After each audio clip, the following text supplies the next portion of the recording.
in my area, we have more female follows in the ballroom dance world than we have male leads. And I'm going to cover 5 bullet points as to why this is.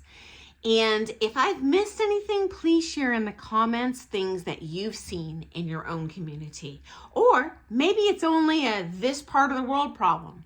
I am very curious, but here goes. Number 1, the good news. When I started ballroom dancing over 40 years ago, the gender disparity was worse, meaning there were even less leads and more follows proportionally, okay? And it resulted in, frankly, some really cutthroat tactics on the part of the follows, like battling it out, gladiator style, for this handful of leads, both competitively and socially. Guys, those first few dances I went to, oh my heavens, I was lucky if I got 1 or 2 dances, okay? Next up, I'm embarrassed to admit it now, but I'm going to share the stories in case it's helpful to someone. For many years in my ballroom dance competitive career, I tolerated very cruel treatment. I really suffered in silence because this person told me constantly I was replaceable. And he was right. But you know what? He did end up dumping me for another gal, and they sucked.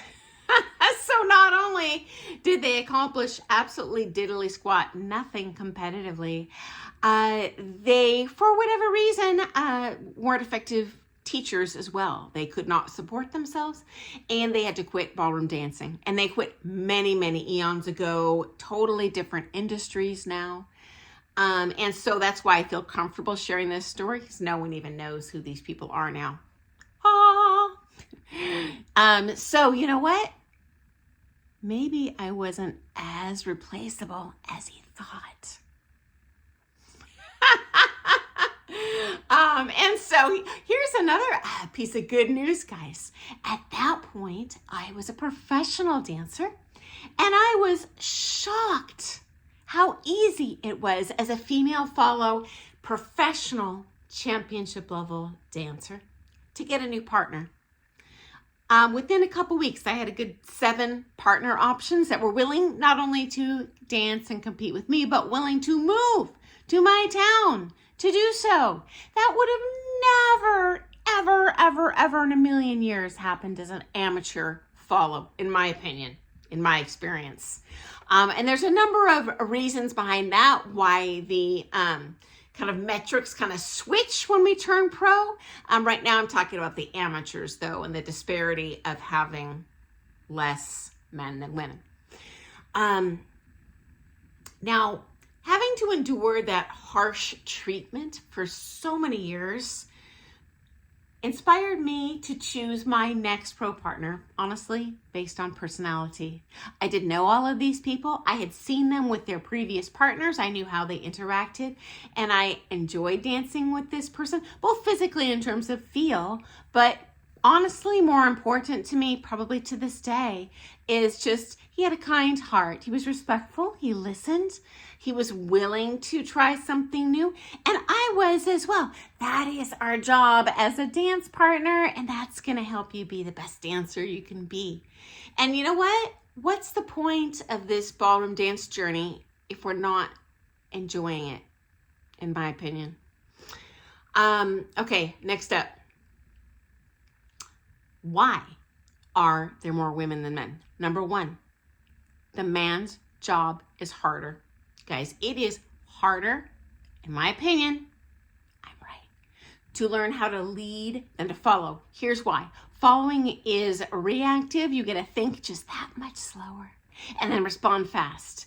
Versus a lead really needs to be proactive about everything. They must initiate everything initially in that first beat. They got to think about the angle. They got to think about the musicality. They got to think about what figure it is. They got to think 3 figures down the floor because, well, if I do a double reverse, then I can't go right into a natural turning figure. It's like a giant game of Sudoku for them, guys. And so it is a harder mountain to climb. Now, I am not saying the follows job is a piece of cake. And certainly, by the time you get to the championship level, ladies, your cup will runneth over with stuff to do, because in that point, I, as the follow, need to be active for the second 2/3 of each measure. And so I'm actually active even more than he is at that stage of the game. But you know what? That's not where most of us are, especially in the amateur world, right? We're really in those learning phases. And so they just have to do the heavy lifting. And it's a big bite to chew. Okay, number 2. It is more societally acceptable and even encouraged in my part of the world for females to more freely express their feelings or to display artistry, okay? Even in this day and age, there's a bit of a undercurrent of, well, real men don't cry and they are stoic and strong and they don't wear their heart on their sleeve. And I got news for you, dancing. You are putting it out there for the world to see. You are interpreting the music. You are doing something, albeit in a prescribed set of rules and etiquette. It's still freedom of expression. I'm choosing what figures I want to do. I'm choosing how I want to breathe the figures or not. And it's really vulnerable, guys. And that's hard enough for many females. And it can be depending on how they were raised. In my opinion, especially for kind of the more mature gentlemen. It's very hard to be vulnerable like that, guys. Number 3. Before you get jealous of how many partners those leads get to cherry pick from, ladies, I have seen some of you be very nasty to the leads who are just kind of learning the ropes. Oh, he drags me around the floor. Oh, I hate dancing with him. You know what? Those male leads are not stupid. They can sense that negativity. I can't even tell you how many times I've heard, well, he doesn't do it like you do. Well, my teacher does it better. I don't want to dance with these other dancers. Well, okay, first of all, of course, those leads are not going to dance like your coach. They are not a championship level dancer. Duh. Number 2, how on earth are we going to cultivate future championship level dancers for you to enjoy dancing with if you will not give them the time of day to even practice with you at a social dance, or you're going to berate them in their lesson about how they suck? Zip. You focus on you. You know what? Have I danced with my share of untalented leads? Yes. Guess what? Newsflash. I've danced with just as many untalented follows. Do you think it's pleasant for him to drag your heavy, delayed fighting keister around the floor? No, but you know what? I don't recall ever hearing a lead complain. And who wants to set themselves up for target practice? You know what? No wonder it's intimidating. Okay, number 4. There is more societal pressure, in my opinion, for men to be number 1. Okay. And reality check. Until you win the Open Pro in Blackpool, you will never be number 1. 99.9999999% of the ballroom dance world will never be number 1. And that is okay. It doesn't mean that you can't be fabulous and improve. As a matter of fact, guys, when you're kind of lower in the totem pole, it's a heck of a lot easier to improve. And it gets real hard when you get up there to that kind of a ceiling of helium balloons of all amazing dancers. It's a lot harder to see improvements by leaps and bounds at that point. But anyway, dancing is a growth process, okay? It's a journey that's joyful, but you know what? Our flaws and mistakes are exposed for all the world to see.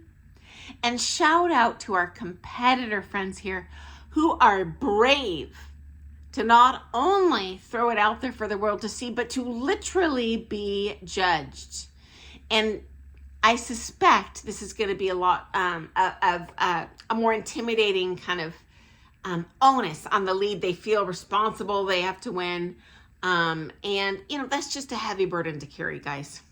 And finally, number 5, historically, there has been societal pressure, gender norms, so to speak. We're in recent history.